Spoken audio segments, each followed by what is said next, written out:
I try to always date it, but I don't always remember.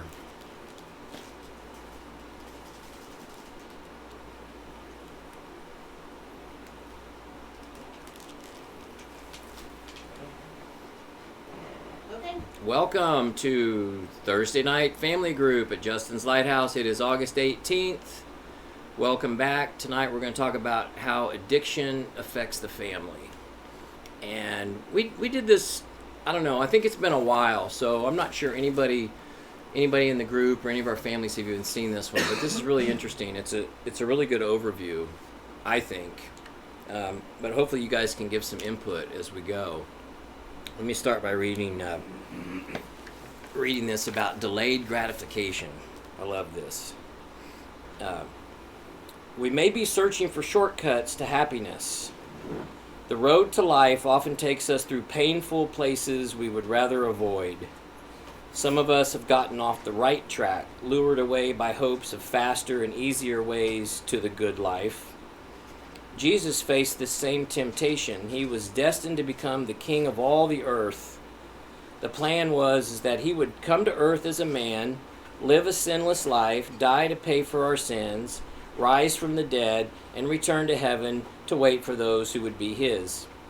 And then he would return to earth to claim his people in his rightful place as King of Kings. Satan offered Jesus a shortcut. The devil showed him all the kingdoms of the world and their glory. I will give it all to you, he said, if you will kneel down and worship me. Get out of here, Satan, Jesus told him, for the scriptures say you must worship the Lord your God and serve him only. If Jesus had fallen for this trick, he would have sinned and lost everything. We need to be aware of shortcuts that take us even one step outside of God's will. We are warned, resist the devil and he will flee from you. We can show this resistance by ignoring offers that are too good to be true. There are really no quick fixes in life. The path of recovery can be long and hard, but many have gone before us and have been successful. As we stay on the path, taking one step at a time, one day at a time, we'll find the good things in life God has for us.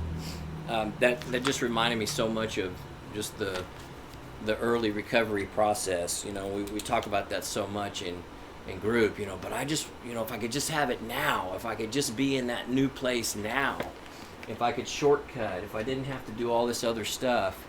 Do I really have to make my bed every day? Do I really have to do all these other little detail things?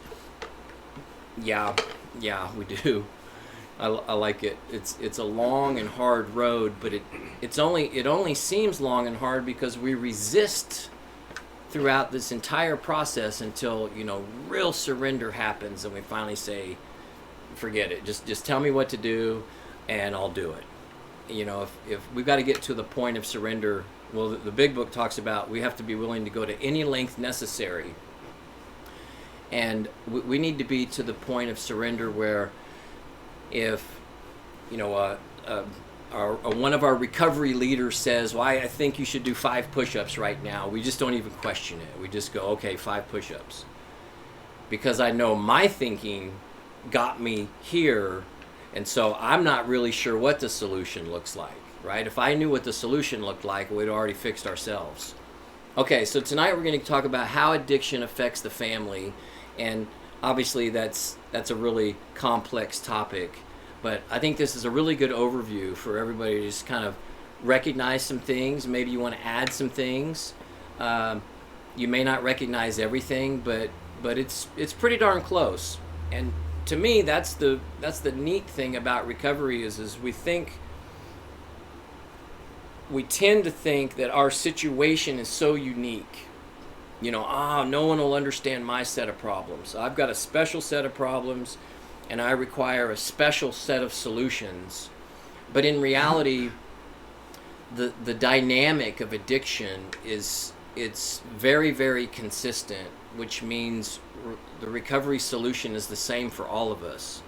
There may be a few variables here and there, but for the most part, if we can all just get into the solution, we get the same results. It doesn't matter where we've been or as the big book would say, how far down the scale, however far down the scale we've been, it doesn't matter because the solution is the same. Okay, so think about this. 2 points. The process of addiction begins long before using starts. You know, I think back a few weeks ago we were talking about the relapse dynamic. You know, the relapse process starts long before we ever relapse. You know, it's a behavioral thing. It's a cognitive distortion thing. Well, addiction begins to develop long before we ever begin to drink or use. And it includes the entire family dynamic. And here's some bullet points. It has to do with genetics, trauma, improper responses to challenges, addressing feelings over behavioral changes. You know, think about that one for a minute. We talk about that a lot. Addressing feelings over behavioral changes. Rescuing, self-preservation, minimizing the seriousness of issues, and manipulation. And, you know, we could probably each add 5 or 10 of our own. But this is what gets the family stuck in the cycle. Here's addict characteristics, and these are family characteristics. The addict has characteristics of immaturity. You know, for those in the group, you recognize this as the big I, right? Inferiority, insecurity, impulsivity, inadequacy, and insensitivity. Okay, but also a lack of coping skills, a lack of perseverance. We were talking about that this week. Overreactions and unrealistic expectations. Okay, so we're bringing all of this to the table before drinking and using even begins. And then family characteristics include codependency, confusion, a belief that more will be better. You know, think about, like, you know, as the addict is growing, when we, you know, pre-addict stage, as we encounter difficulties or challenges, it's easy as for the family to think, you know, more is better. Well, we just need to, you know, get him some new shoes. Let's take him get new clothes. Let's get the best golf clubs. Let's, you know, it's about setting a person up in a better position, and that would work if we were dealing with a normal brain. But we're not dealing with a normal brain. We're dealing with an addict brain. So the addict brain takes it for granted. The addict brain manipulates it. The addict brain doesn't understand the personal responsibility with it, etc., etc. May see addiction as a moral issue and a lack of self-will or a lack of willpower. Some of you guys may have made that mistake. You know, a lot of addicts make this mistake with themselves. You know, we were talking about that this week. I think you and I were talking about that, where it's easy to look at your situation and go, man, it's, you know, I don't know about this disease thing. I've just been an idiot, and I've just been shameful, and I just need to get my act together. You know, shameful, shameless. And of course, the danger of that is we are really good at putting things together for a short period of time, but because we never address the core issues, we'll just repeat the cycle again. And so, you know, families and addicts can definitely make this mistake. And then sometimes as family members, we can get into the all or nothing as well. We can try to do too much, or banishment, right? We're done, you're cut off, we can't stand you aren't getting your act together, we don't want to have anything to do with you.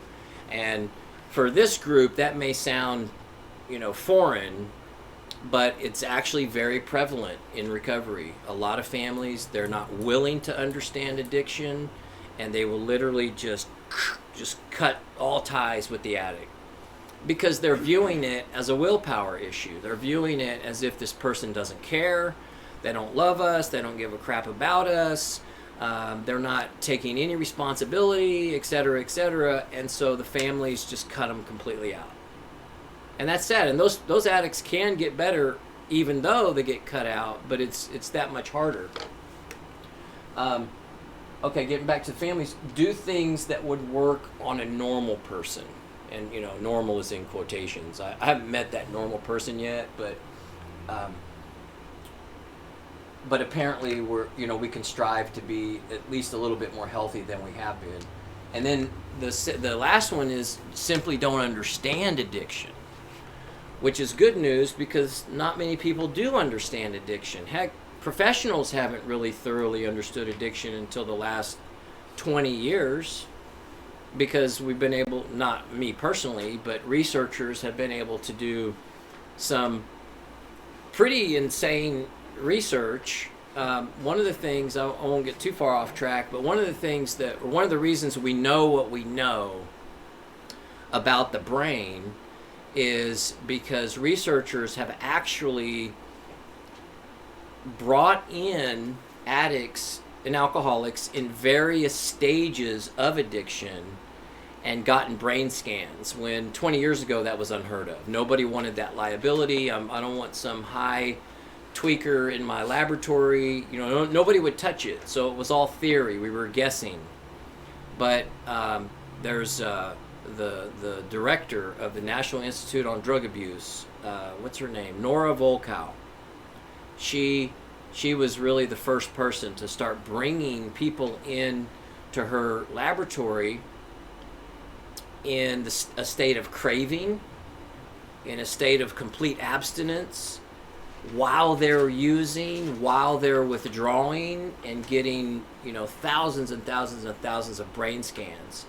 And what's crazy is what we've learned scientifically is exactly what the guys who wrote the big book seemed to understand. They just didn't know how to articulate it.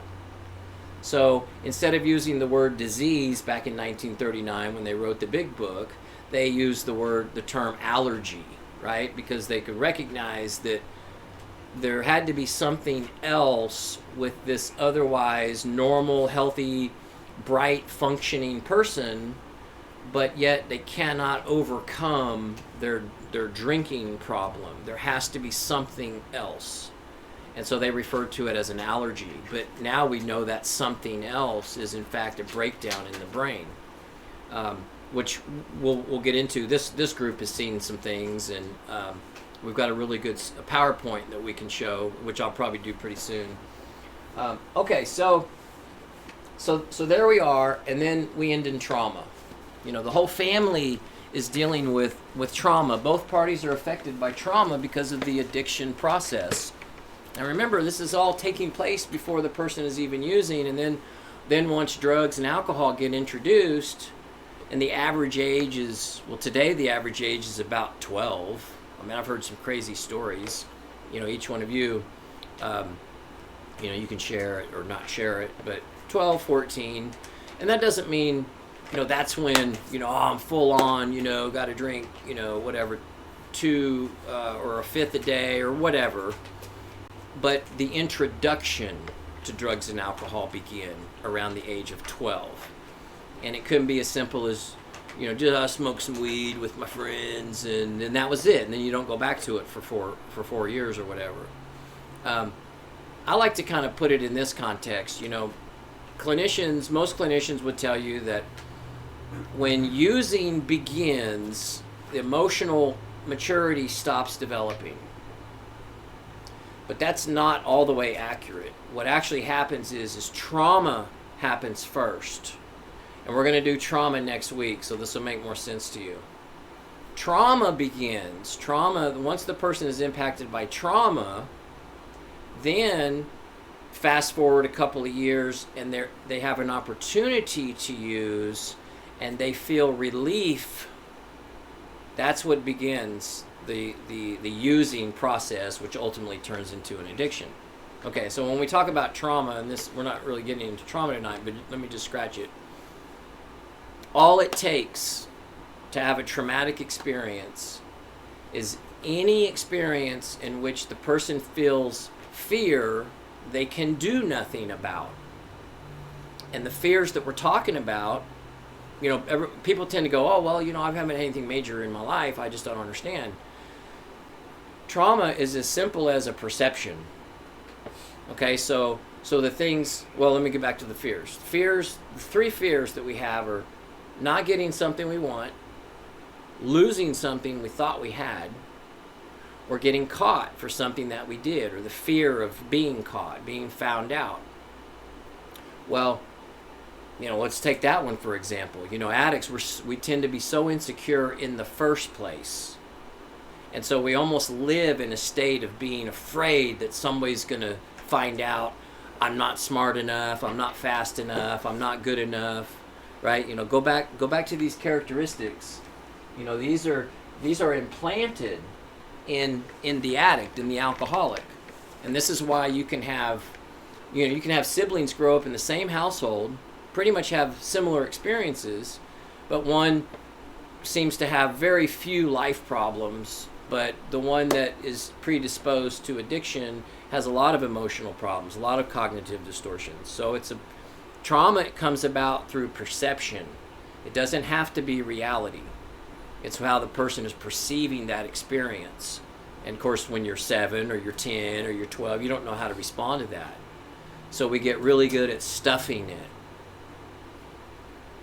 That overwhelming sense of inadequacy, I'm not enough. It could be we were talking about this yesterday. I'll give you some examples from my life. It could be as simple as, I was really close in age to my older brother, and so we would go through, we were in middle school together for 1 year, and then I would have similar or the same teachers that he had. And of course, he was the 4-point student. He never did anything wrong, and he was the perfect little angel. And then I would have those same teachers, and I would be a C student. And just a simple comment, well, your brother got A's in my class, or just anything like that. Your friend runs faster than you are, so you can't be on the track meet. You work hard all summer long to make the soccer team, but then you're second team. It's just life experiences. But to the addict, they get interpreted as, I'm not enough. Okay, those are traumatic experiences that we don't know what to do with. So it's fear of not getting something that we want. Love, belonging, validation, approval, respect, safety, security. And remember, it's a perception thing, so it doesn't mean that we're not getting them. It means that we're not recognizing that we're getting them. Right? That's trauma. And I'm going to get a lot deeper into it next week, so you'll have an understanding of it. Okay, so that's on both sides of this. Both parties, our families and us as addicts, are dealing with the pain, the shame, the disappointments, the fears, and the frustrations. And you could probably, throw out your own list.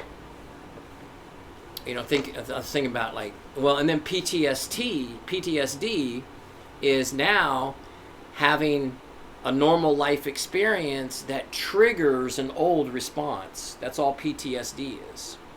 This is why you can interact with us, with a newly sober addict, and we can overreact, right, to some situation. Hey, did you take out the trash? Oh my God, I'm so sick and tired of you asking me about it. It's just like, wow, it's a yes or no question. But it's because it cuts to that I'm not good enough syndrome. And so that's the PTSD. That's the overreaction, even though that's not what's happening. And of course, families recognize that. We have a lot of overreactions. Okay, but the families are dealing with it too.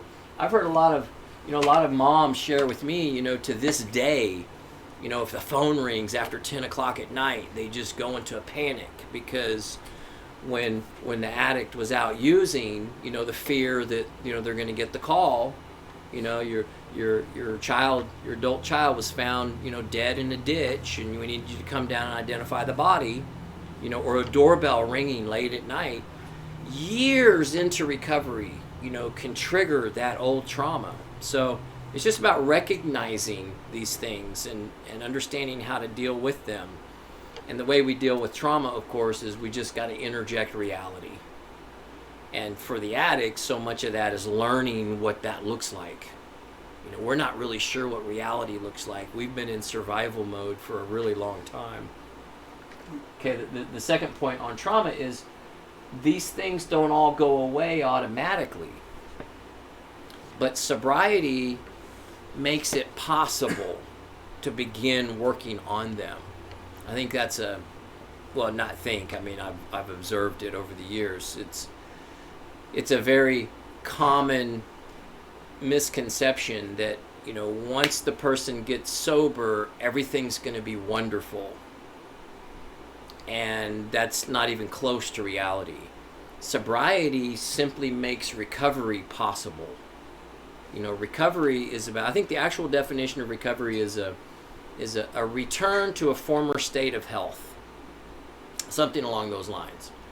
And like we talk about all the time, we might not necessarily want to return to a previous state of health, because even in our best periods, it still led to disaster. So maybe a more healthy way of viewing recovery is developing a whole new way of living. We've got to be willing to establish a very solid foundation moving forward. Sobriety just makes that possible. It is not the end-all, cure-all. It just means now the work can begin. And families that participate in the recovery process together tend to heal and grow together. Families that don't participate, the addict can still get better, but there's plenty of families out there that just, no, we don't have any problems. It's not our issue. You just, once he gets better, then we'll let him back in. He can come back for dinner. And that's fine too. That's everybody has to make that call, but it's an individual thing. Now's the time where we have to separate. The addict has to focus on themselves. Family members individually have to focus on their own personal growth. And of course, in the beginning, that can be difficult because we've been so intertwined as part of this cycle. The old expression, the addict has their drug of choice. And so while we're running around chasing our drug of choice, our family members are running around chasing us. Cleaning up our messes behind us, trying to keep us from dying, all these things. And that's the scary part, but we have to do it. If we're going to grow past this crazy dynamic, we have to just take care of ourselves and trust the process of recovery. So this is what, in early recovery, this is what the addict is dealing with. The shame of the past. I know it's getting smaller. My writing's getting smaller. The shame of the past. The habit of getting what we want when we want it, or at least expecting it. A habit of tantrums, complaining, and demanding. The self-centeredness that the big book talks about. Lying and manipulating. Terrified of life without alcohol. Right? How am I going to do this? I can't imagine not ever being able to drink again, which is wrong thinking. That's why we terrify ourselves, because we're thinking 10 years from now, and we just need to make our bed today.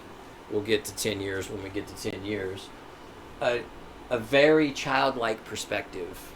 That's part of the immaturity. Perfectionism is in full bloom.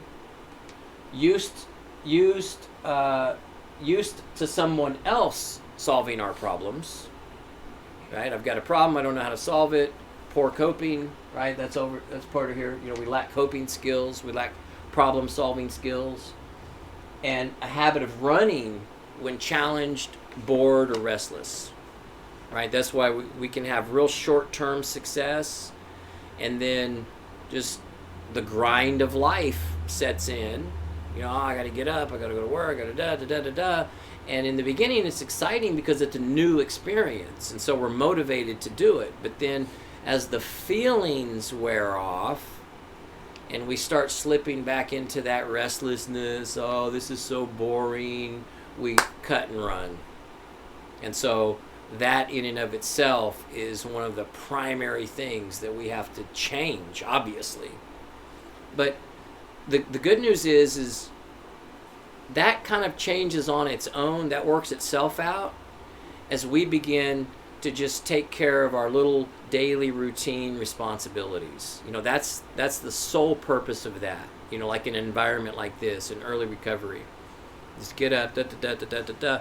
It trains the addict to do the next right thing regardless of what you feel. You're going to wake up with a headache. You're going to wake up with a sore throat. You're going to wake up restless. You're going to wake up frustrated. Make your bed anyway. Brush your teeth anyway. Take a shower anyway. So forth and so on. And it sounds so simple, and yet that's what's required for real change to begin. That's how simple we need it in early recovery. The family, moving into kind of this stage of the process, the family is dealing with the shame of failing. Right? I haven't met, unless a person is a sociopath, most parents take a lot of responsibility for having failed us, which is wrong thinking. But I think it's natural, right? I see my children go through things, and I'm like, oh my gosh, I blew it. So that's, just recognize it's normal. It's not healthy, but it's normal. A history of reacting to the addict's crisis, that's the codependency part, where we tend to focus more on feelings than behavioral change. A habit of giving into demands, and that's because we can be very convincing with our complaining and tantrums, right? We have learned to use anger to manipulate. Anger has become a tool for the addict. So, it's like, I want to borrow my mom's car for the weekend, and she says no, and then I ask a little bit in a different way, and she still says no, and eventually after the fifth no, I'm just totally throwing a temper tantrum, and I'm breaking stuff, and mom's going to give me the keys just to get me out of her hair. Just as an example, we can do all kinds of things, but don't think just because we're of adult age we don't throw tantrums. We do. The families are terrified of what will happen next. The addict is terrified of this prospect of living life without alcohol or drugs. You mean I can never drink again? Well, our families are terrified that we're going to drink again. That's the addiction cycle, the chaos of the addiction cycle can unwittingly block the addict from growing up. We talked about that, I think, last week or the week before, just in that runway, just giving us space to fail. Now, obviously, you wouldn't let, your child just walk off the cliff.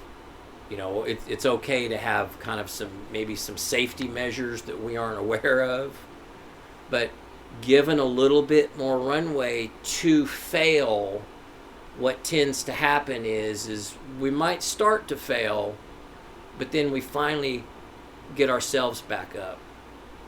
And then it's on. Once the addict, we've been talking about capability this week.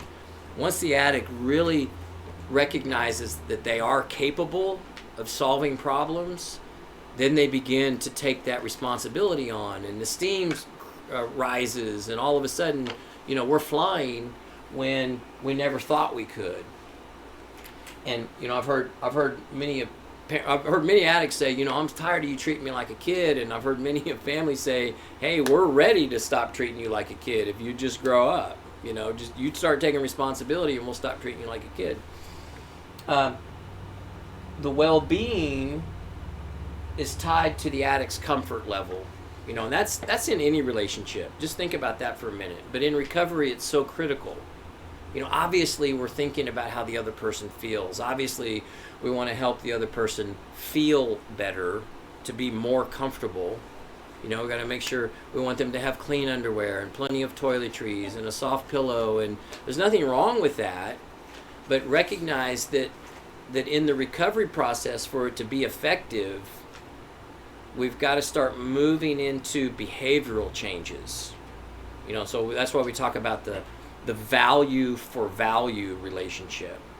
We've got your family members have a long history of giving, comfort, and the addict has a long history of promising to change but never changing because we didn't know how, not because we hate our parents and we're just rebellious. We simply didn't know what to do.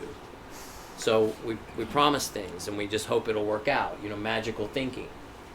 So the solution to this very quick little dynamic is, recognize the old way. This is what our old dynamic looked like. It was filled with lies and deceit and disappointments and fears and empty promises, rescuing, complaining, and demanding. And to build new, it needs to include reality. Something else I should have put on here, compassion, empathy, those are good. Those are good qualities. Accountability, though, is so important. Personal responsibility, obviously. And that value for value, I'll come back to that in a minute. The space to fail. We got to stop rescuing. There's that big difference between help and relief. Start helping, do more help but less relief. Allow the addict to feel uncomfortable. It's okay if we feel uncomfortable, and that's one of the big areas, especially with sons and moms. And that was the relationship I had with my mom, but I've seen it so much.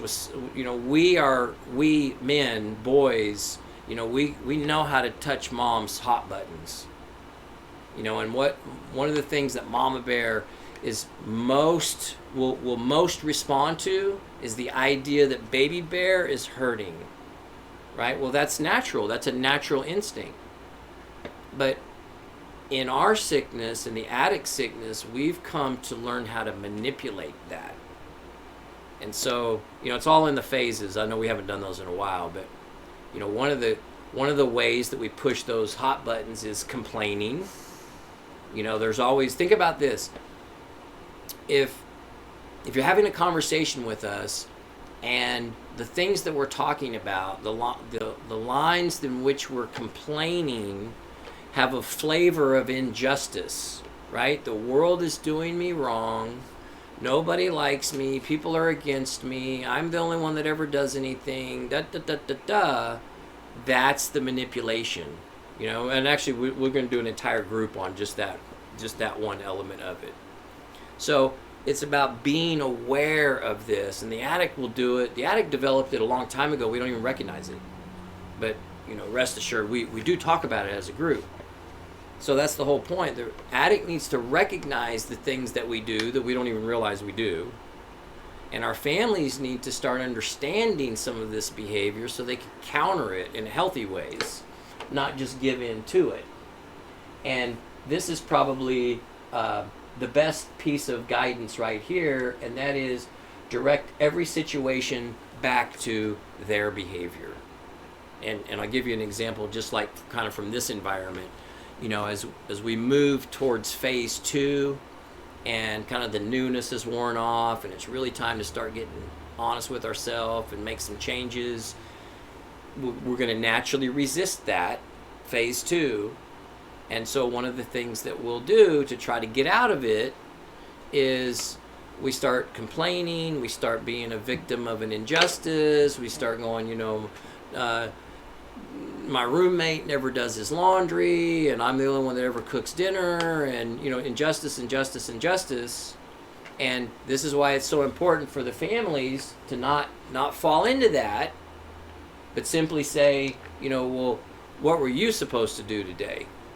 Have you made your bed today? Have you taken your shower today? Did you take notes in group today? Did you, it's always about redirecting the person back to their own behavior. Because, and this is so ingrained in this dynamic that it may take a couple of practice sessions to recognize it for both of us, for our families and for the recovering addict. Because it is there and it's been there for a while. if there's a flavor of injustice in our complaining, well, I mean, complaining's a big red flag anyway, but if it's got that flavor of injustice, complaining, okay, we're in a bad mood and we're just not having a good day, and so we're complaining. But if it's got a flavor of injustice, that's really manipulation.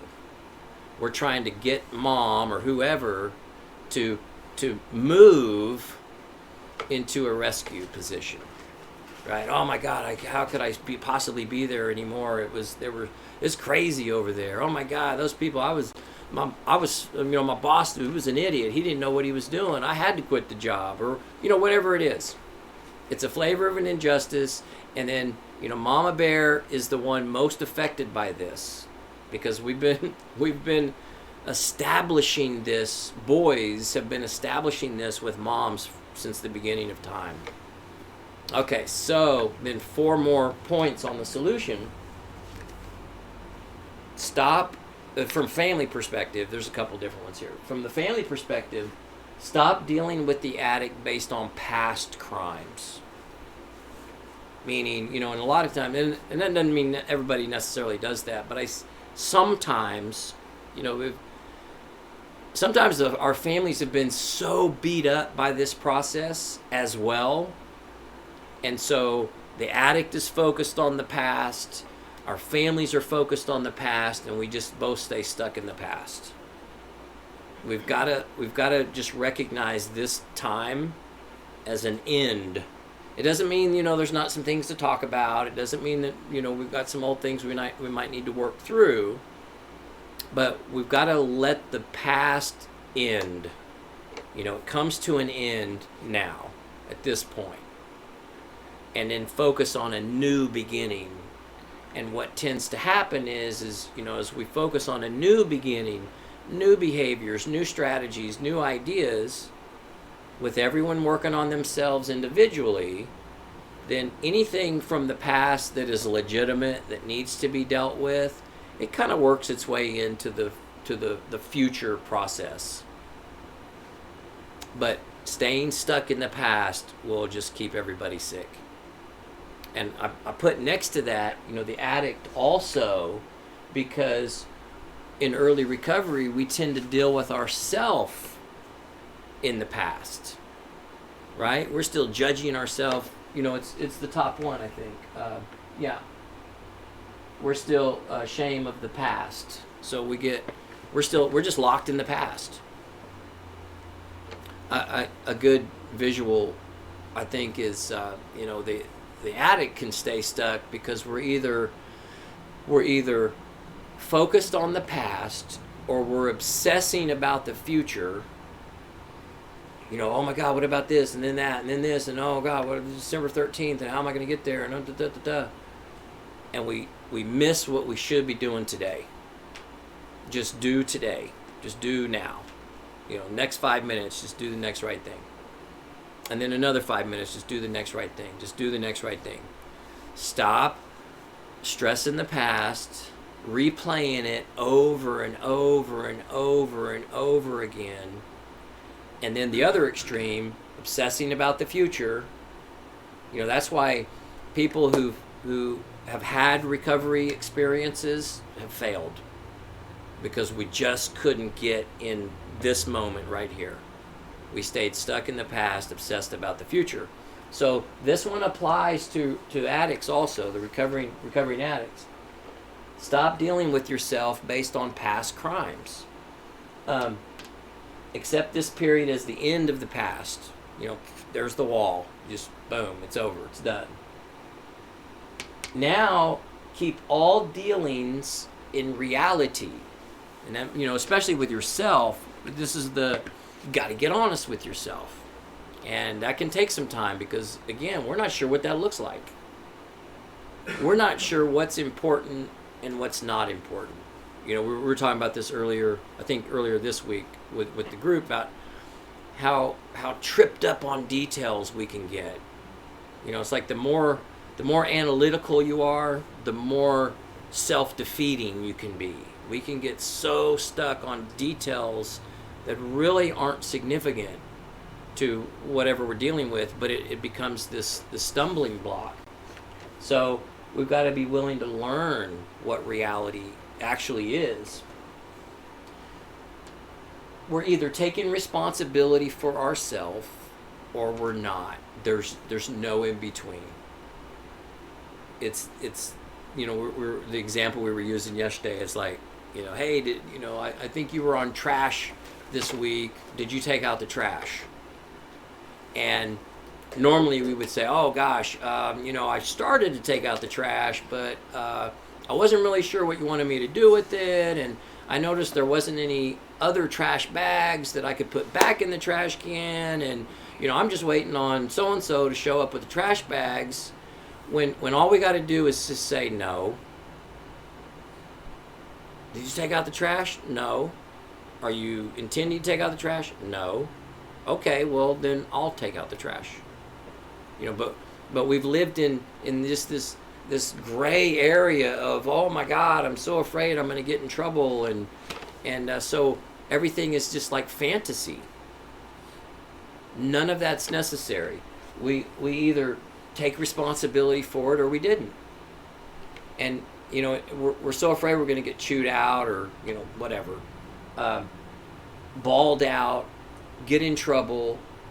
And this is the time where we get to learn, if we just be honest with ourselves, about ourselves, life just works out. And it's okay that we didn't take out the trash and that someone else took out the trash for us, because eventually, as we maintain a program of self-honesty, eventually we are going to live up to that responsibility. Because when you watch somebody else do your chore, you feel bad.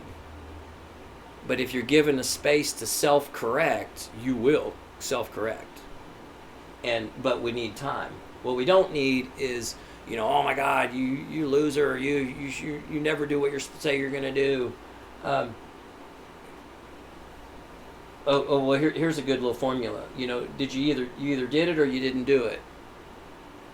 What changes need to be made?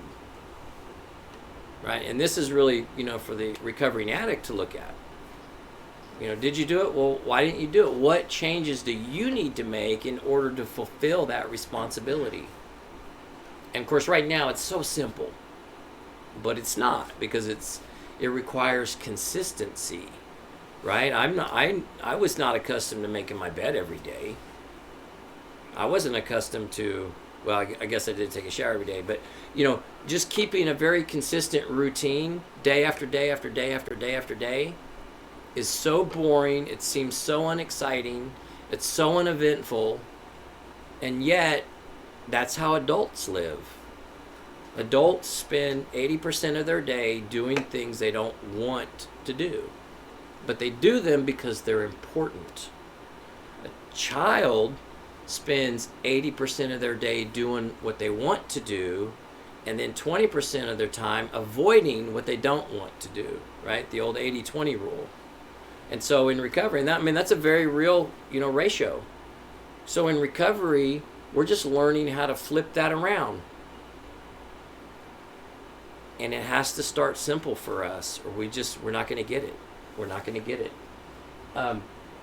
No more emotional reactions. This means, this kind of ties into what I was talking about earlier. It doesn't mean we can't have emotions. So you're just saying I'm not supposed to feel? No, it means we need to start practicing responding based on responsibilities, values, goals, instead of our feelings. Have the feelings, have all the feelings that you want, but you still got to go to work, right? You wake up, you're in a bad mood, this thing happened, you got some bad news, you're upset, you're mad, you're angry, you're sad, you're depressed, but adults still got to go to work. We have been halted in our tracks. The minute we feel a negative emotion, all bets are off, and we're looking to use. Right? We look for relief. I want to drink. I want to use. I want to escape. I want to run. I want to, all these things. It's on here somewhere. You guys saw it. We want to run away. Yeah, habit of running when challenged. And so many of those challenges is our own emotions. Right? We were kind of talking about that yesterday in group. some of our biggest obstacles are our own emotions. And so that's why we say all the time in this process, you got to start talking about what you're thinking about. That seems simple, but it's not, because we don't have a long history of that. We got to talk about what we're thinking about. What we do have a long history of is kind of framing what we're talking about based on what we think our environment will receive, right? So we want to say, hey, how are you doing today? I'm good. Everything's wonderful. No problems here. But in our mind, we're living a completely different life. In our mind, we're complaining, we're mad, we're upset, we're criticizing, we're judging, but we'll never share that with anybody. Now, obviously, there's an appropriateness to that. You bump into your friend at the grocery store and he says, "How are you doing?" You don't have to dump all your junk off on him. But that's the whole point of having support. This is where we talk about what we're thinking about. And then, it's once we can talk about what we're thinking about, we open ourselves up to a solution. As long as we live a double life, right? In front of people, we pretend to be one way, but in my mind, I'm living an entirely different life. That's literally living a double life. And that's why we have so much anxiety. That's why we have so much frustration. That's why we have so much confusion. That's why we spend a lot of time waiting for other people to read our minds. It'll never happen. We have to take responsibility for that. Talk about what you're thinking about. And that might be, that might be the most important thing on the board. Talk about what you're thinking about. You guys know that's not easy, right? But I say all the time, I would rather guys come in here like in the afternoons when we're doing group. I would rather guys slam that door open and come crashing in here and flipping over the furniture and expressing whatever is actually going on with them, than to walk in here and sit down and go, "Oh, everything's great, nothing to see here," because it's not always honest. The truth is our minds are spinning in early recovery. We got so much crap we're trying to work through. We can only work through it if we put it on the table. We got to get it out. We got to talk about it. But we're afraid to talk about it because we're afraid we're going to get judged. We're going to get critiqued, right? We're going to get told we're doing it wrong. We shouldn't be thinking that. We should be thinking this other thing, et cetera, et cetera. And so we just, that's part of that old survival mode. We'll just withhold the truth. And then we stay sick. And then we can't figure out why we're anxious all the time. Okay, so we're doing pretty well. No, okay, we got about 5-6 minutes left. Okay, so I know that was a pretty quick run through, a lot of information, but maybe speak to your own family dynamic and some of the things that you recognize, whether it's on the board or something that you want to add to the board.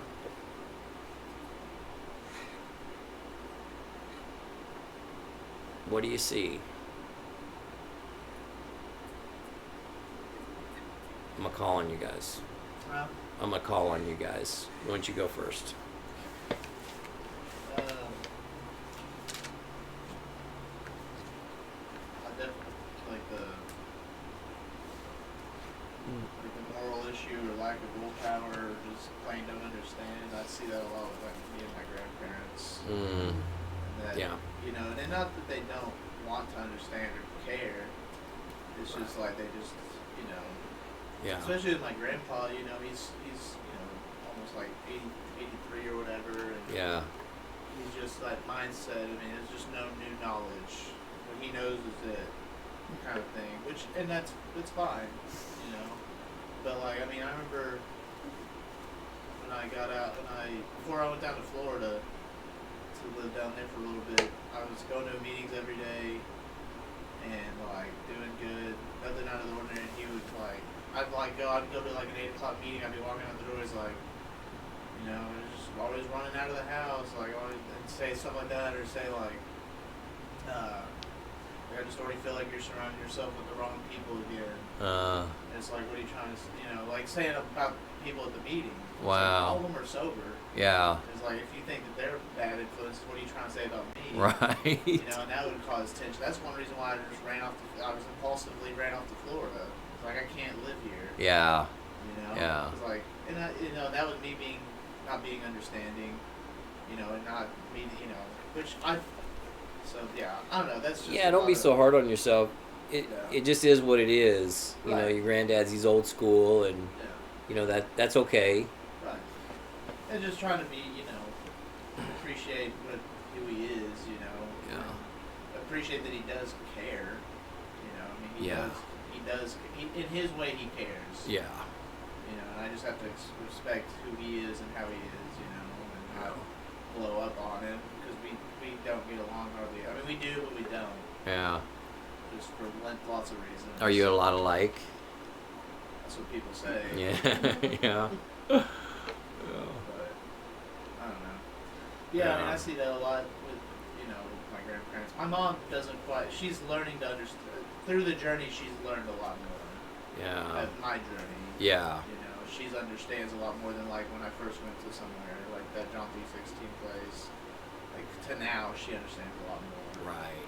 But, so, yeah. When you're going through that dynamic with your granddad, you just weren't equipped to deal with it in any other way. Yeah. So don't beat yourself up. Well, I should have done this, I should have done that. You just weren't there. Yeah. But moving forward, you can be. But it's not unusual. If we're gonna stay healthy, sometimes we have those relationships we just have to have some boundaries with. And it doesn't mean, what. I'll give you an example. One of the things that I came to understand about my relationship with my mom is she just didn't know what to do with my good news. I would one of my biggest disappointments was I would have some exciting news that I was proud of, and I would rush to mom for her approval and validation, and I never got the response that I was expecting.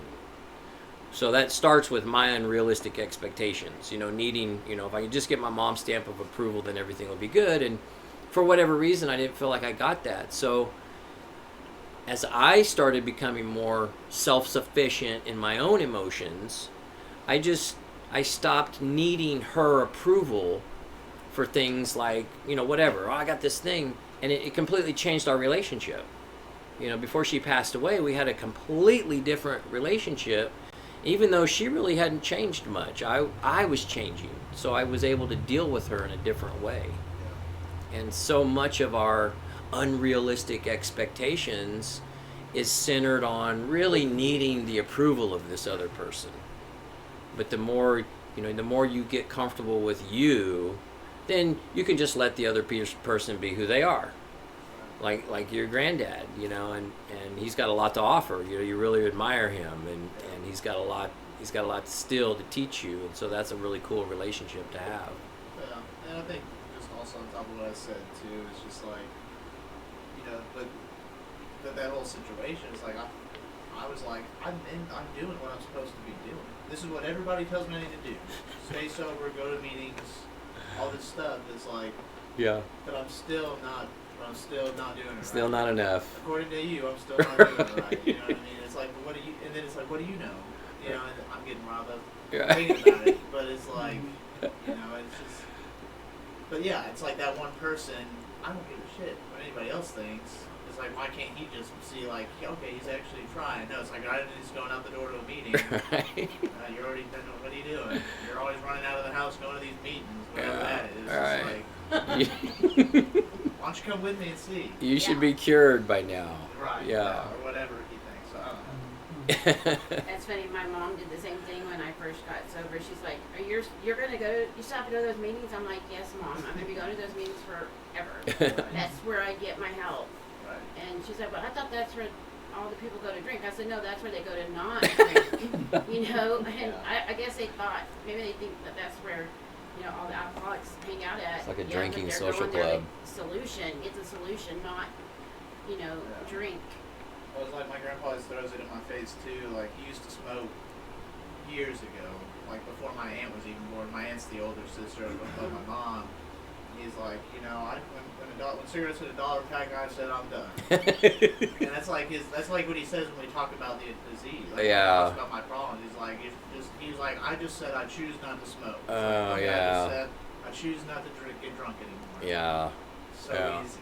He's one of those normal guys. Yeah. It's like, Just he quit. just doesn't grasp it, and it's like that's what's frustrating about it. Yeah. But I mean, Can't you just quit?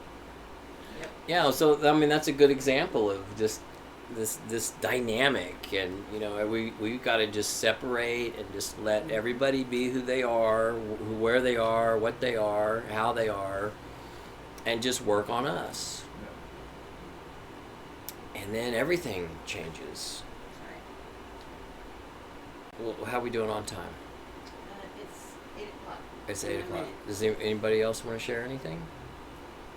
I'll just say one thing that I've, subscribed to for, some time, that as part of your solutions there is that, we can't be weighed down with the past. It's got to be, from this point on going forward. Yeah. And that's helped me, thinking like that. Yeah. That it's,